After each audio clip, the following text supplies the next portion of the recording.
자, 구약성경 1285페이지 오바댜서의 말씀입니다. 오바댜서 1장 1절에서 9절까지의 말씀 보도록 하겠습니다.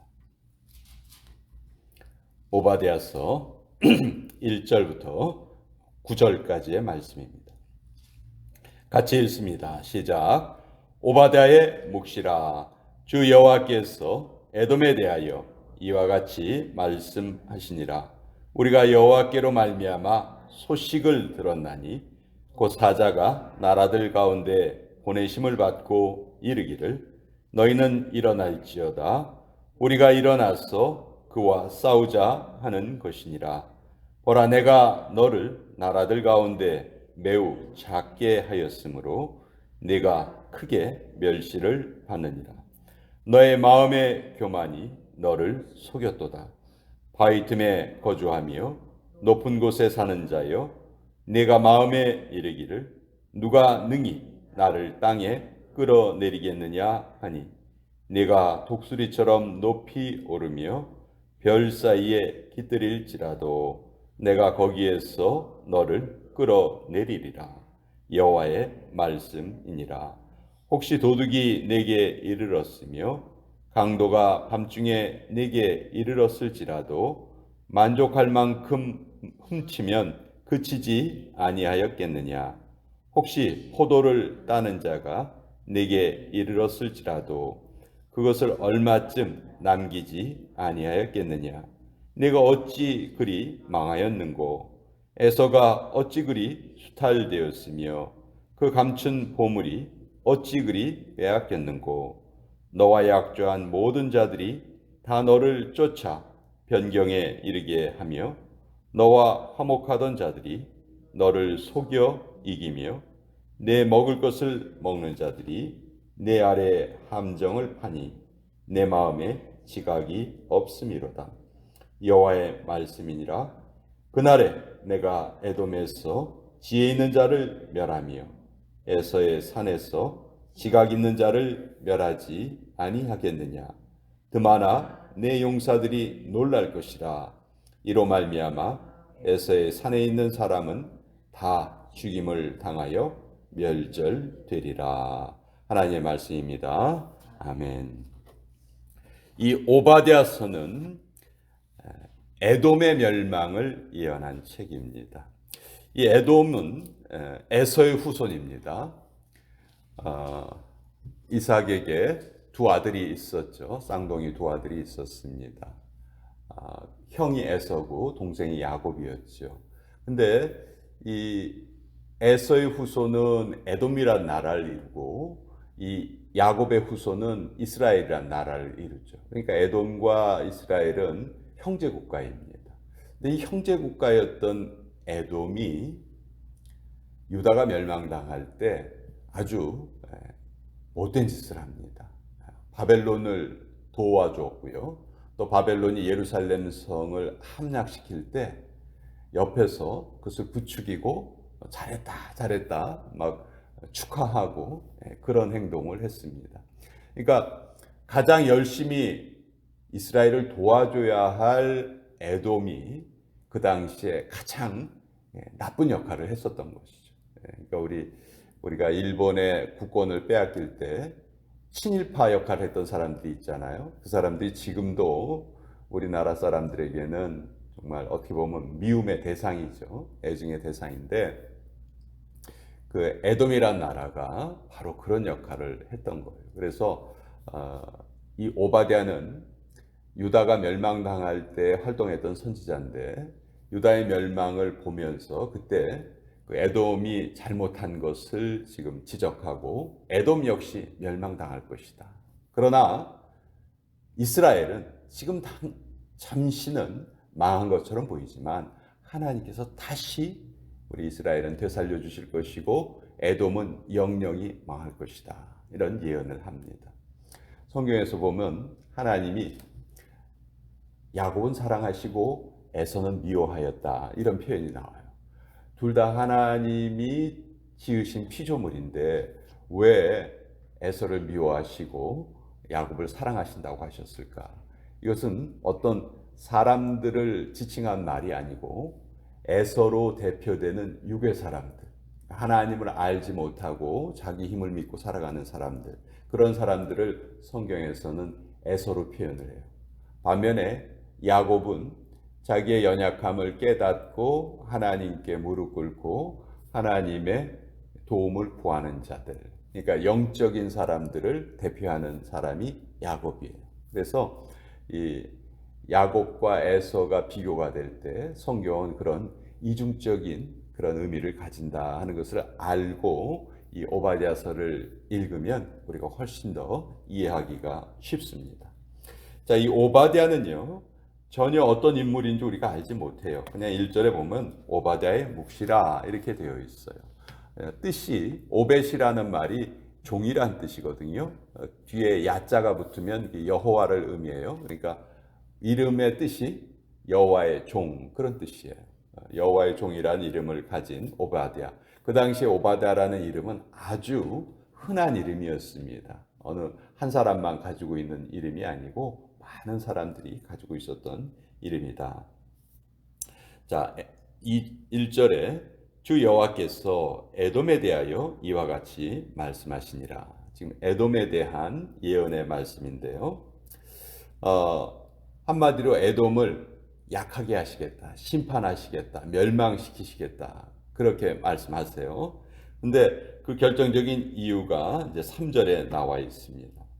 너의 마음의 교만이 너를 속였도다.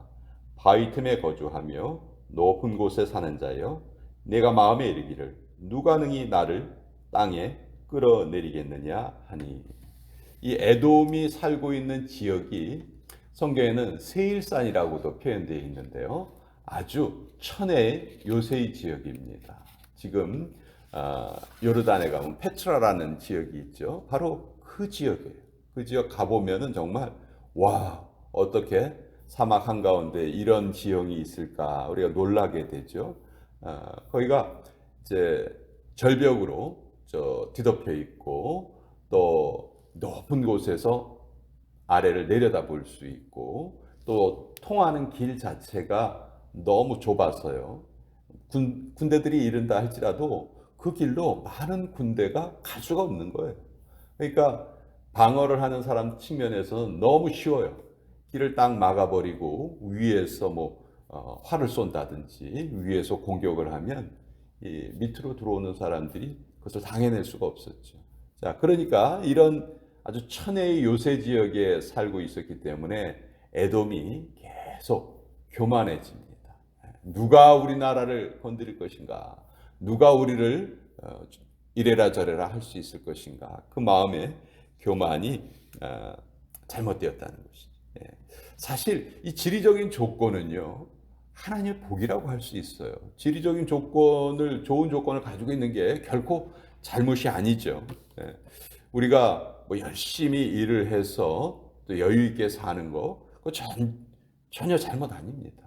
그렇지만 그런 여유를 가지게 됐다 해서 다른 사람을 얕잡아 보거나 남을 멸시하거나 그 마음이 교만해지거나 그런 것이 잘못이라는 것이죠.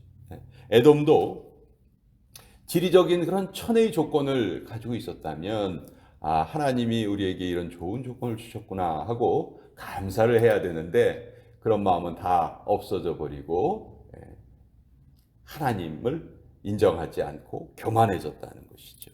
그것이 이제 가장 큰 잘못이었습니다. 그리고 이제 뒷부분에도 나오지만 10절서부터 14절까지는 예루살렘이 멸망당할 때 느부갓네살이 쳐들어왔잖아요. 느부갓네살이 한번 싹 쓸고 갔어요. 근데 그 다음에 누가 또 침략을 하냐면 에돔이 예루살렘을 한 번 더 침략을 합니다. 그래서 느부갓네살이 한 번 다 약탈을 해갔는데 혹시 남은 거 없나 하고 또 들어와서 그걸 또 약탈을 해간 거예요. 소위 형제 국가에서 이런 일을 했다는 것이죠.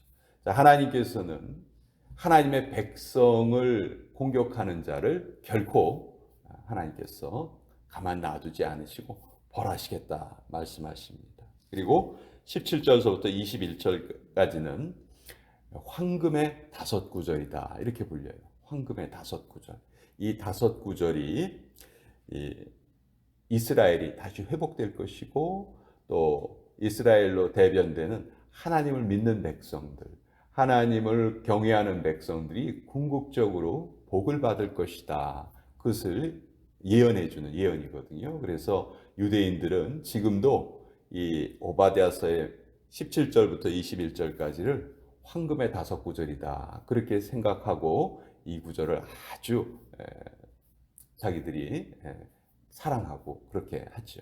그래서 이 오바댜는 죄성을 상징하는 에돔, 육의 사람을 대표하는 에돔이 결국은 영의 사람을 대표하는 야곱의 후손을 공격을 하지만 그 공격은 일시에 그칠 것이고 하나님은 결국 하나님의 백성을 보호하시고 지켜주신다 하는 그 메시지를 우리에게 주고 계시는 거죠. 여러분, 에돔의 운명이 어떻게 됐을까요? 에돔이 바벨론이 그 유다를 침공했을 때 그것을 옆에서 부추기고 잘한다 잘한다 막 박수 쳐주고 그랬거든요. 그리고 자기들은 아무 일 없을 줄 알았는데요. 5년 후에 유다가 멸망한 지 5년 후에 이 에돔도 멸망을 당합니다. 바벨론이 처음에는 이 에돔을 이용을 해서 유다를 침공을 했고 그 유다를 다 정복한 다음에 뭐 그런 거 있죠. 사냥이 끝나면 사냥개를 어떻게 합니까? 삶아 먹는다고 그러죠. 그래서 뭐 그 토사구팽이라는 말 우리가 알잖아요. 마치 그런 그 한자 수거처럼 이 에돔 역시 바벨론에 의해서 멸망당하고 말아요. 그리고 그 이후 에돔 족속은 여기저기 흩어져서 살게 됐죠. 나중에 이제 요 에돔 족속과 유대인 간의 관계를 잘 알고 이것을 잘 이용했던 사람들이 바로 로마 사람들이죠. 로마 사람들이 이스라엘을 점령했을 때 이스라엘의 그 통치자를 누구로 세우냐면 헤롯으로 세우잖아요. 근데 이 헤롯이 바로 에돔 족속 후손이거든요. 그래서 그 유대인과 헤롯과의 관계를 잘 이용을 해서 또 유대를 통치하려 했던 것이 바로 로마의 전략이었어요. 그러니까 계속해서 성경 전체에서 야곱과 에서는 계속 처음부터 끝까지 대립관계입니다. 대립관계인데 이것은 인물 간의 대립도 있지만 그것이 문제가 아니고 하나님의 사람 또 육의 사람, 영의 사람과 육의 사람을 대표하는 그런 메시지다 하는 것을 우리가 또 깨닫게 됩니다. 자, 오늘 오바댜서 같이 나누어 보았고요. 같이 또 기도로 나아가겠습니다. 지금